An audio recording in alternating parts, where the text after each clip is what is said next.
तन नम्र सी चोट झिली न झिली, रट ले हरि नाम अरि रसना, कहीं अंत समय में हिली न हिली। रट ले हरि नाम अरि रसना, कहीं अंत समय में हिली न हिली। कोई पता नहीं भैया अंत समय में। कई लोग सोचते हैं कि हम बुढ़ापे में जाकर के भगवान का भजन करेंगे, लेकिन क्या पता हमारे मुख से नाम निकले या ना निकले, अंत समय में भगवान का स्मरण हो या नहीं हो, ये किसने देखा है। इसलिए राम नाम मणिदीप धरु, जीव दे हरि द्वार। पहले भीतर बाहर हो, जो चाहे उजिया। राम नाम रूपी जो दीपक है ना, राम नाम रूपी दीपक को अपनी जिब्या पर प्रज्वलित कर लो। और जिब्या पर यदि प्रज्वलित करोगे तो पहले तो अंदर प्रकाश होगा, फिर बाहर सर्वत्र प्रकाश और प्रकाश हो जाएगा। इसलिए राम नाम रूपी दीपक को जिब्या पर प्रज्वलित कर लो। हमेशा भगवान का नाम रटते चलो, क्योंकि कोई पता नहीं कब अंत समय आ जाए, कब जाने की तैयारी हो जाए, कब बुलावा आ जाए। तैयारी करके रखना। बोलिए वृंदावन बिहारी लाल की जय। राधे रानी सरकार की जय। हरे राधे कृष्णा गायले बंधे प्रेम से जी। राधे कृष्णा गायले बंधे प्रेम से जी। हमें नाय जानो हे जी, नाय जानो पड़े गो यम के द्वार। राधे कृष्णा गायले बंधे प्रेम से जी। हमें नाय जानो हाँ जी नाय जानो पड़े गो यम के द्वार। राधे कृष्णा गायले बंधे प्रेम से जी।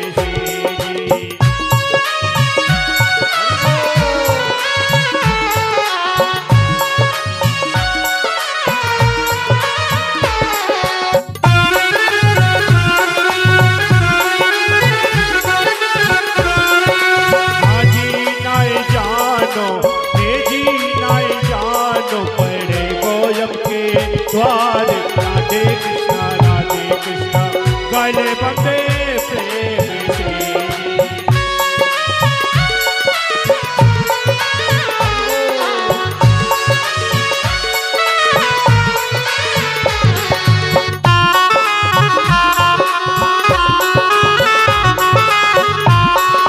राधे कृष्णा ध्रुवे ने गायो बंधे प्रेम से जी।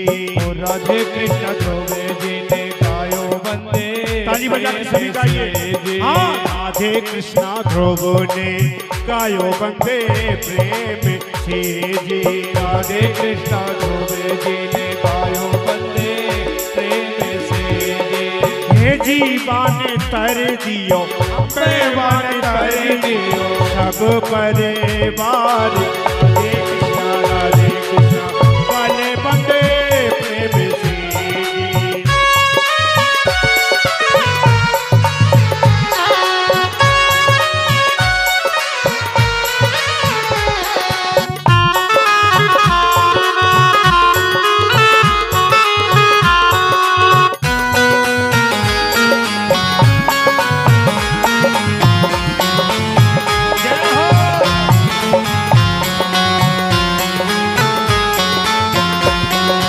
राधे कृष्णा प्रहलाद ने गायो बंदे प्रेम से जी। राधे कृष्णा प्रहलाद गायो बंदे प्रेम से जी। राधे कृष्णा प्रहलाद ने गायो बंदे प्रेम से जी। ओ राधे कृष्णा प्रहलाद गायो बंदे प्रेम से जी। हाँ जीवन कर दियो, ये जीवन कर दियो सब परिवार। राधे कृष्णा गाले बंदे प्रेम से जी। जय हो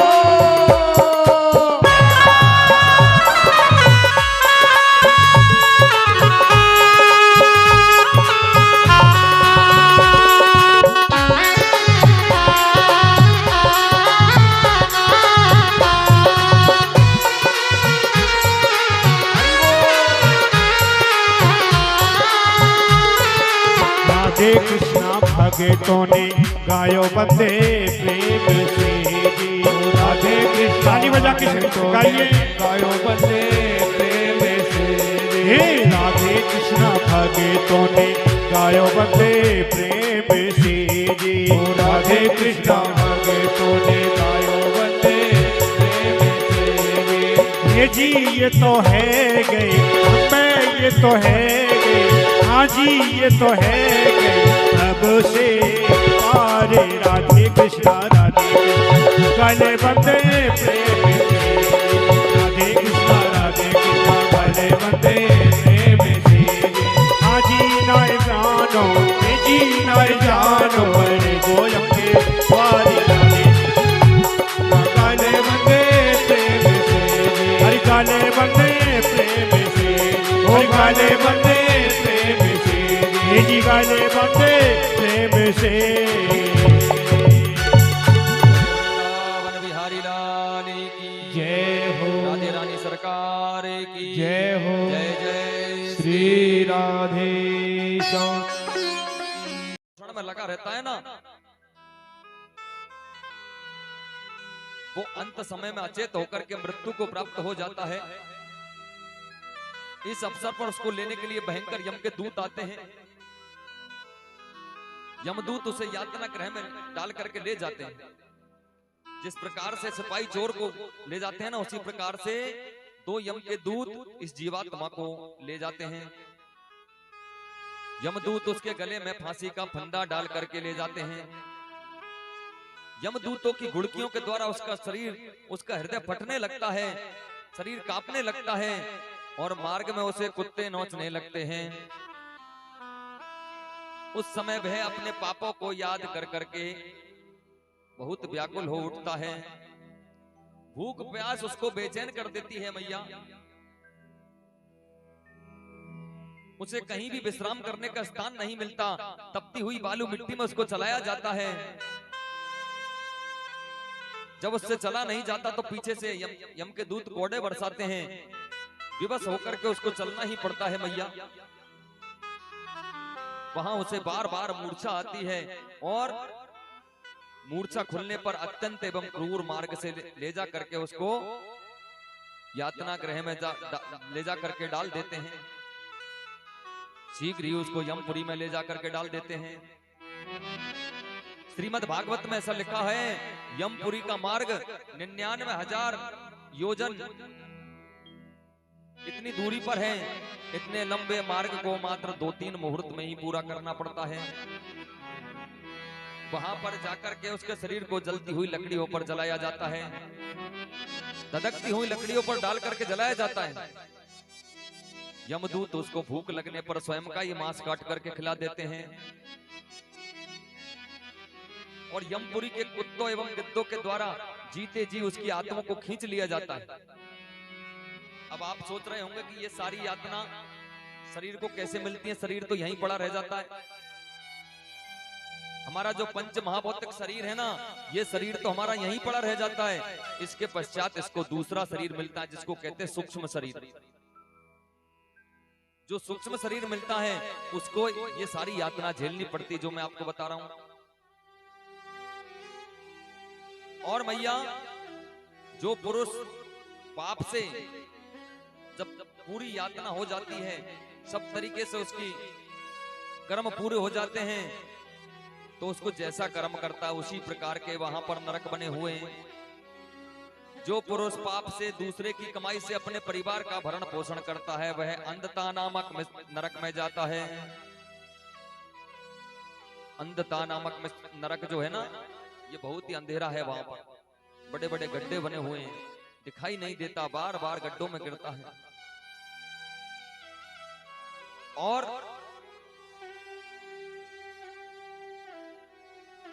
जो कभी भगवान का नाम नहीं लेता, जो हमेशा अधर्म करता है, अनीति करता है, जीवों की हिंसा करता है, जीवों को मार करके खाता है, उसको मैया रौरव नरक में जाकर के गिराया जाता है। वहां पर रक्त, हड्डी, मांस और रुधिर इनकी नदी बहती है, उसमें जाकर के गिरा जाता है। और नरक जब उसके पूरे हो जाते हैं, उसको फिर उसी प्रकार से अगला जन्म मिलता है। ब्रह्म हत्या करने वाला अगले जन्म में स्वान और ऊंट बनता है। शराब पीने वाला अगले जन्म में मेंढक बनता है। सोने की चोरी करने वाला अगले जन्म में कीड़ा बनता, कृमि। अन्न की चोरी करने वाला अगले जन्म में रोगी बनता है। और वचन दे करके उसका पालन नहीं करने वाला अगले जन्म में गूंगा बनता है। ब्राह्मण के धन का हरण करने वाला अगले जन्म में भिखारी बनता है।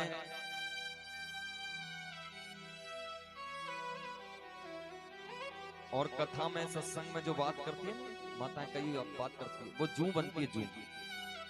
इसलिए कथा में, सत्संग में बात नहीं करना चाहिए। जू बनना हो तो खूब करो।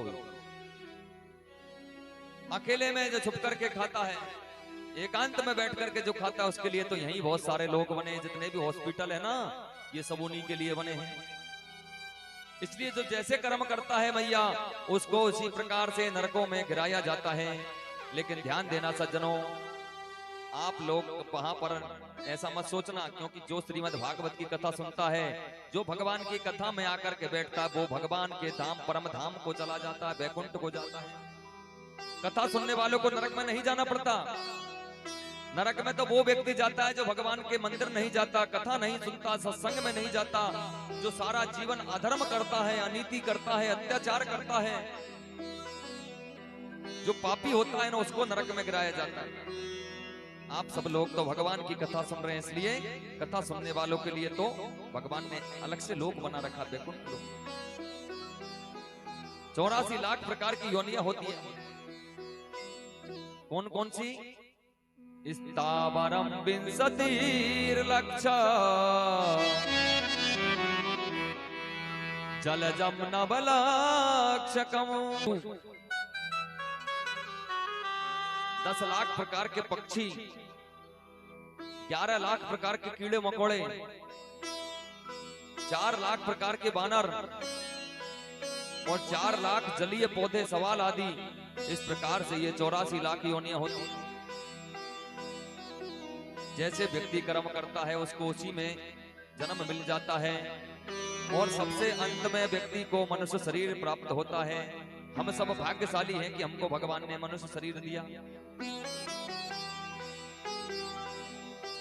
और सुखदेव मुनि वर्णन करने लगे, राजन, कपिल नारायण भगवान अपनी माता से कह रहे, मैया, माता जी, जब जीव को मनुष्य शरीर में जन्म लेना होता है तो वह भगवान की प्रेरणा से अपने कर्म के अनुसार देह प्राप्ति के लिए सबसे पहले पुरुष रजोगुण के द्वारा स्त्री के गर्भ में प्रवेश करता है। कललम ते करात्रेण पंचरात्रेण बोध बोधम तसाहेन तु करकंधो पश्येन्नम्बा तथा परम। प्रथम रात्रि में जीव गलल के समान होता है। 5 रात्रि में जीव पानी के बुलबुले के समान हो जाता है। 15 दिनों में अंडे के समान हो जाता है। 1 मास में उससे एक मास का पिंड तैयार होता है। दूसरे महीने में उससे सिर निकलने लगता है। तीसरे महीने में हाथ पैर आदि निकलने लगते हैं। चौथे महीने में स्त्री पुरुष का चिन्ह स्थापित हो जाता है। 5वें महीने में उसको भूख प्यास सताने लगती है। और 6ठे महीने में उसको चेतना आने लगती है। 7वें महीने में झिल्ली में बेष्टित होकर के माता की दाहिनी कुक्षी में बेष्टित होकर के घूमने लगता है। 8वें महीने में पिछले 100 जन्मों की इसको जीवात्मा को याद आती है। मैं पिछले जन्म में क्या बना था, मेरे कौन कौन से जन्म हुए। माता के गर्भ में इस जीवात्मा को पिछले 100 जन्मों की याद रहती है।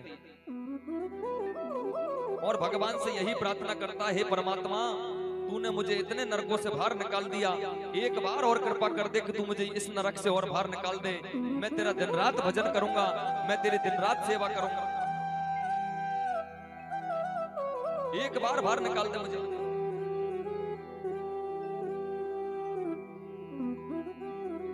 अब परमात्मा इस जीवात्मा पर कृपा करता है। 9वें महीने में इस जीवात्मा का जन्म होता है और जैसे ही जन्म होता है, जन्म होते से ही सबसे पहले रोता है। किसी ने पूछ लिया, बोले भैया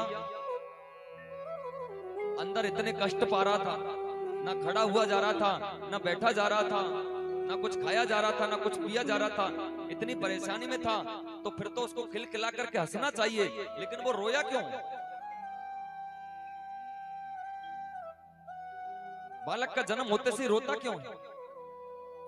इसके कई कारण हैं। संतों ने अलग अलग मत बताए हैं, कई महापुरुषों के अलग अलग मत हैं।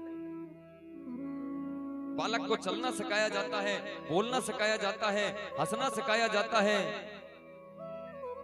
पढ़ना सिखाया जाता है, लेकिन रोना ही तो एक ऐसा है जो भगवान के हाथ से सीख करके आता है। और कबीर दास जी महाराज तो यूं कहते हैं कि कबीर हंसना बंद कर और रोने से कर प्रीत, बिन रोए नहीं मिले इन नैनन को मीत। राजन कृष्ण दर्शन लालसा में गोपियां तो महाराज झुंड बना बना करके रोती थी। तो बिना रोए परमात्मा की प्राप्ति नहीं होती। भगवान के लिए जो व्यक्ति रोता है ना, उसको आदर्श रुदन कहते हैं। और हम जो संसार के लिए रोते हैं, परिवार के लिए रोते हैं, कोई बेटे के लिए रोता है, कोई पत्नी के लिए रोता है, कोई व्यापार के लिए रोता है, कोई धन के लिए रोता है, ये रुदन है ना, ये व्यर्थ है। आदर्श रुदन तो वही है जो परमात्मा की प्राप्ति के लिए आंख से आंसू निकले।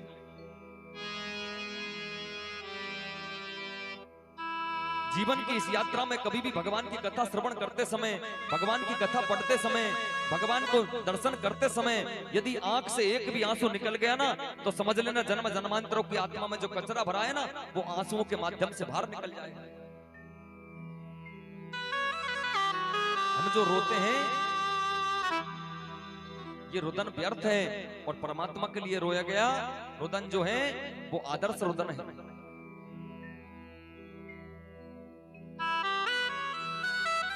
दूसरा मत यह है कि जैसे ही उस बालक का जन्म हुआ, जन्म होते से सामने खड़ी अपनी मृत्यु को देखा, मृत्यु को देख करके वो डर गया और डर करके फिर रोने लगा। क्योंकि जिस दिन जन्म हुआ था उस दिन मृत्यु निश्चित हो गई। जन्म लेने के बाद में बच्चा डॉक्टर बनेगा या नहीं बनेगा बात की बात, इंजीनियर बनेगा, पढ़ लिख करके विद्वान बनेगा, पंडित बनेगा, ज्ञानी बनेगा, मास्टर बनेगा, डॉक्टर बनेगा, इंजीनियर बनेगा। बच्चे को चलना सिखाया जाता है, बोलना सिखाया जाता है, हंसना सिखाया जाता है, पढ़ना सिखाया जाता है, लेकिन रोना ही तो कैसा है जो परमात्मा के यहाँ से सीख करके आता है।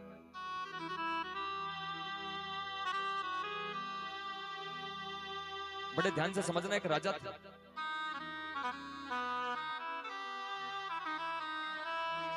हम कहते हैं ना हमारा बालक बड़ा हो गया, हमारा बालक बड़ा हो गया, अब हम बड़े हो गए। अरे भैया बड़े नहीं, हम छोटे होते जा रहे हैं। जिस दिन जन्म हुआ था उस दिन 80 साल की अवस्था आयु थी, अब 40 साल के हो गए तो 40 ही तो बचे। जिस दिन जन्म हुआ था उस दिन 100 वर्ष की आयु थी, अब 50 साल के हो गए तो 50 ही तो बचे। अरे दिन प्रतिदिन हम छोटे होते जा रहे हैं, हम बड़े नहीं, हम छोटे होते जा रहे हैं। एक एक दिन हम मृत्यु के निकट पहुंचते जा रहे हैं। एक राजा थे, जंगल में शिकार खेलने के लिए गए।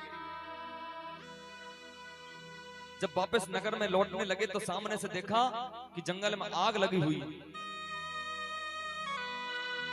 आग को देख करके पुनः पीछे भागे, पीछे देखा तो पागल हाथी चिंगाड़ मारता हुआ आ रहा। अरे सामने जाऊंगा तो ये हाथी मुझे कुचल देगा।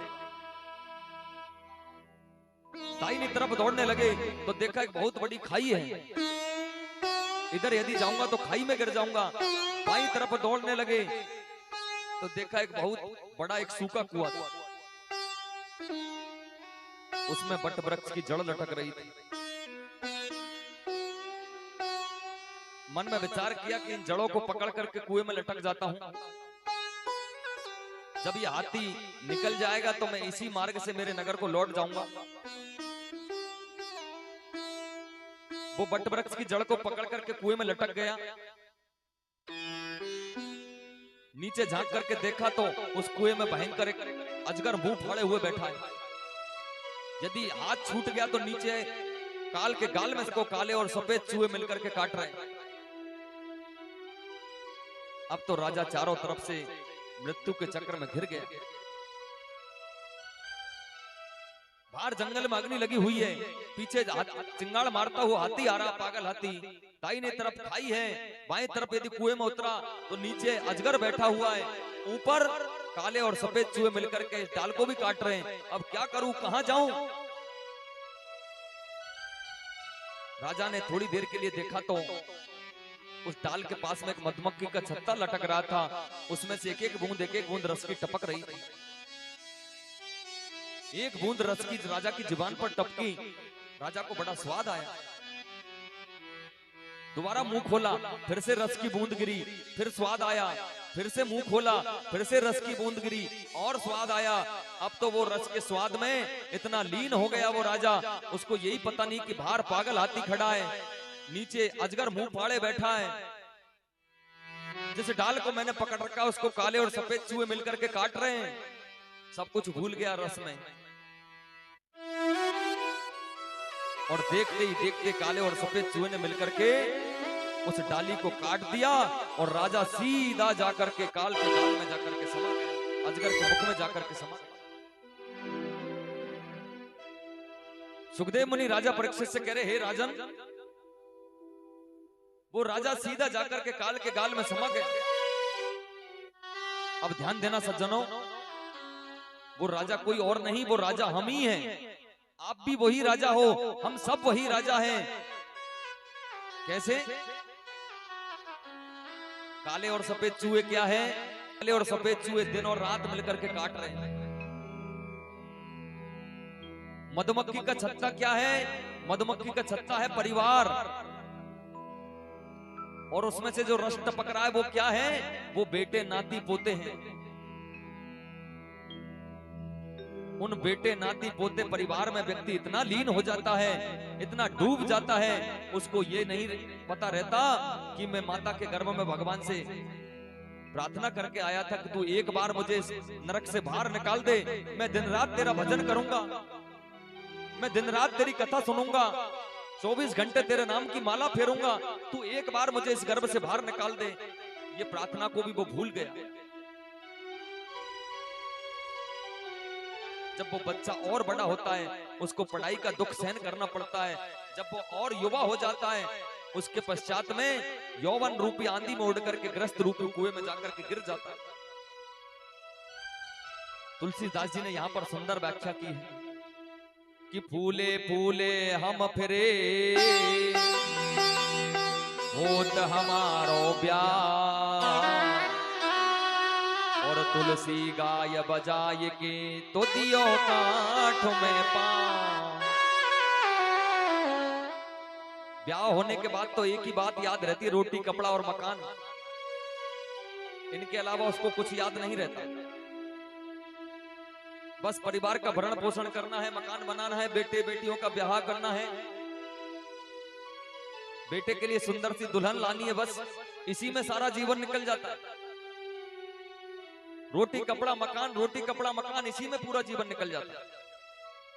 उसको याद नहीं रहता, और उसका जब अंत समय आ जाता है, आंखों से दिखाई देना कम पड़ जाता है, कानों से सुनाई देना कम पड़ जाता है, कमर टेढ़ी हो जाती है, शरीर में झुर्रियां पड़ जाती है।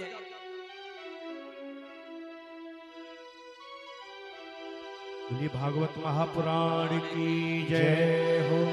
सारा जीवन उसका ऐसे ही निकल जाता है, और अंत समय जब आता है तब उसको याद आता है, मैंने कितना अनमोल मेरा जीवन खो दिया। कभी भगवान की याद नहीं की, कभी भगवान का नाम नहीं लिया, लेकिन अब पछतावा होत क्या जब चिड़िया लीनो ना हरि को नाम लीनो तूने भरी जवानी में, तू डूब के मर जा रे चिल्लू भर पानी में, तू डूब के मर जा रे चिल्लू भर पानी में, तू डूब के मर जा रे चिल्लू भर पानी में, वो तू डूब के मर जा रे चिल्लू भर पानी में। ओ नाम नाम लीनो, ना हरि को नाम लीनो, ओ ना हरि को नाम लीनो, भरी जवानी में, है तू डूब के मर जा रे चिल्लू भर पानी में, तू डूब के मर जा रे चिल्लू भर पानी में।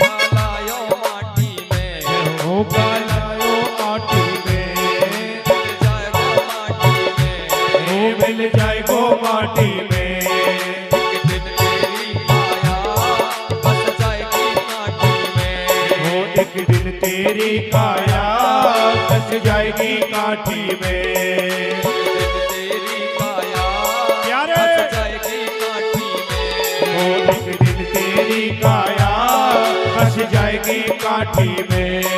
पानी को बबूला है, ओ पानी को बबूला है, पानी को बबूला है, ओ पानी को बबूला है, मिल जाए वो पानी में, तू डूब के मर जा रे चिल्लू भर पानी में, ओ तू डूब के मर जा रे चिल्लू भर पानी में।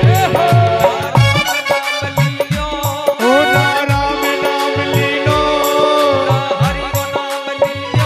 ओ ना हरि को नाम लीनो,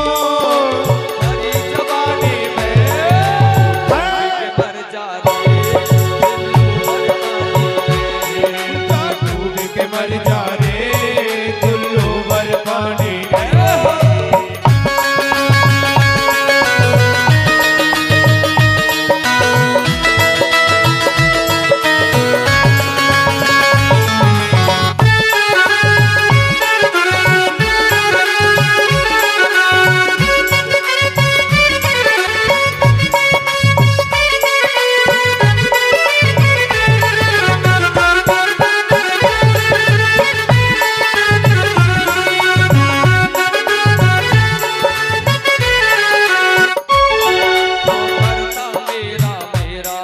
जो करता मेरा मेरा, यहाँ कुछ भी नहीं है तेरा, ओ या कुछ भी नहीं है तेरा, क्यों करता मेरा मेरा, ओ क्यों करता मेरा मेरा, यहाँ कुछ भी नहीं है तेरा, हाँ या कुछ भी नहीं है तेरा।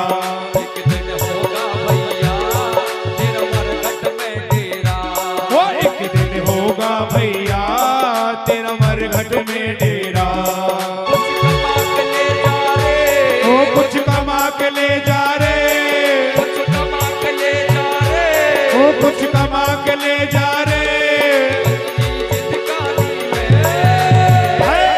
तू डूब के मर जा रे चिल्लू भर पानी में। तू डूब के मर जा रे चिल्लू भर पानी में, राम नाम लीनो, ओ ना राम नाम लीनो, हरि को नाम लीनो, ओ ना हरि को नाम लीनो, तूने भरी जवानी में,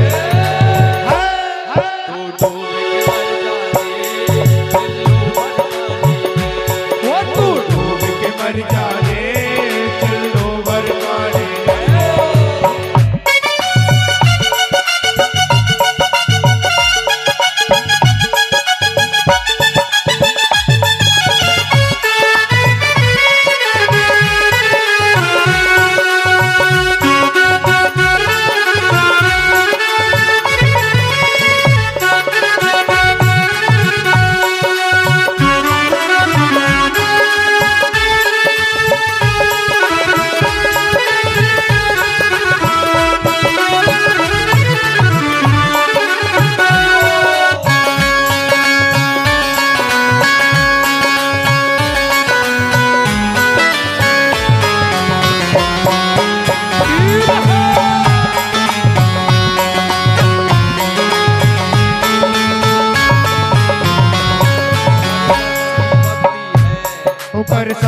भक्ति है, भक्ति में शक्ति है, ओ भक्ति में शक्ति है, कर सच्ची भक्ति है, ओ कर सच्ची भक्ति है, भक्ति में शक्ति है, ओ भक्ति में शक्ति है, या भक्ति से भैया मिल जाए है मुक्ति है, भैया भक्ति से भैया मिल जाएगी मुक्ति है, या भक्ति से भैया मिल जाएगी मुक्ति है, भक्ति से भैया मिल जाएगी मुक्ति है। धन बालापन खोयो, ओ धन बालापन खोयो, धन सावन खोयो, ओ सारो जीवन खोयो, या आना कानी में तू डूब के मर जा रे,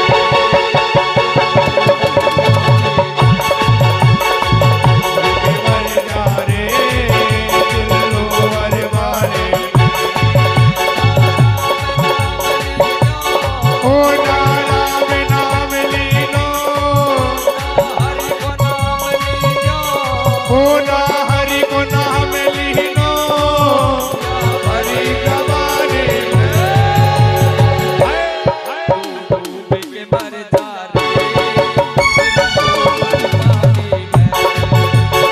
डूब के मर जा रे टुल्लू वर पानी में, डूब के मर जा रे टुल्लू वर पानी में, ओ तू डूब के मर जा रे टुल्लू वर पानी में, टुल्लू वर पानी में, ओ टुल्लू वर पानी में, टुल्लू वर पानी में, ओ टुल्लू वर पानी में। बोलिए वृंदावन बिहारी लाल की जय हो, जय जय श्री राधेश हो।